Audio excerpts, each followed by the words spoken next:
નમસ્કાર મિત્રો, મારું નામ વીરુભાઈ આહિર। આજે સમાજમાં એક મોટું દૂષણ ઉત્પન્ન થઈ રહ્યું છે। એ દૂષણને કેમ નાથવું, એના માટે શું કરવું, એમ મારા વિચારો હું રજૂ કરું છું। આજે ઘણા બધા સોશિયલ મીડિયામાં જાહેરાતો કરી રહ્યા છે કે આવું કરીએ તો આવો ફાયદો થાય ને આવું કરીએ તો આમ થાય। મિત્રો, આ બધી લોભામણી જાહેરાત છે। આ જાહેરાતોમાં યુવાનો પોતાનું નુકસાન વેઠી રહ્યા છે। હું મારા વ્યક્તિગત સ્વાર્થ માટે બીજાનું બુરું કરું, આ કોઈ વ્યાજબી નથી।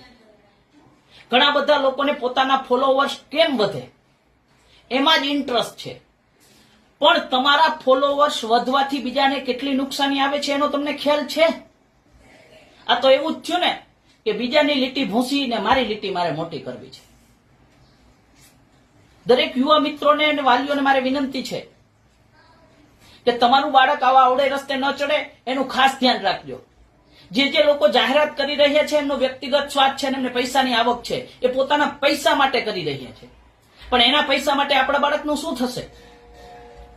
આજે જોઈએ જ છીએ કે ઘણા બધા બાળકો ગેમમાં હારી ગયા, સુસાઇડ કરી છે, નાસીપાસ થયા છે, મા બાપની મિલકત વેચવી પડી છે। આ બધાનું કારણ શું છે? ક્યાંક તમારી લગામ તમારા બાળક ઉપર નથી। આ બિલકુલ વ્યાજબી નથી। આપણે જાગૃત થવાની જરૂર છે। આ જે લોકો જાહેરાત કરી રહ્યા છે એમનાથી 100% દૂર રહેજો।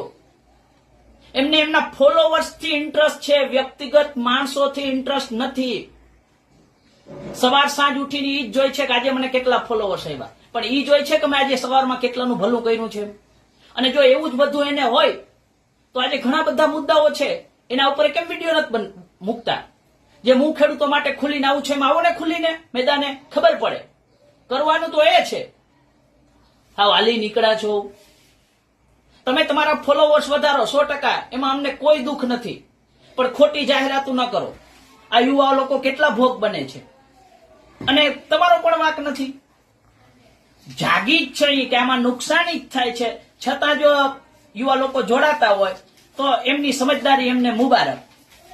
તમે તમારું જીતા રાખો, યુવાનો તમે જોડાયા રાખો, અંતે કેવી નુકસાની થાય ને જોજો। એટલે મારી તો એક નૈતિકતાથી એક ફરજ છે કે આવી ગેમનો વિશ્વાસ ન કરીએ, કારણ કે આંકડા એમ કે છે 92% ખોટમાં જાય છે, માત્ર 8% ને નફો થાય છે। તો એ 92%માં આપણે હશું, 8%માં આપણે નહીં હોવું, આવું વ્યક્તિગત રીતે કહું છું। તો દેવભૂમિ દ્વારકાના ઘણા બધા યુવાનો આ ઝુંબેશમાં જોડાણા છે।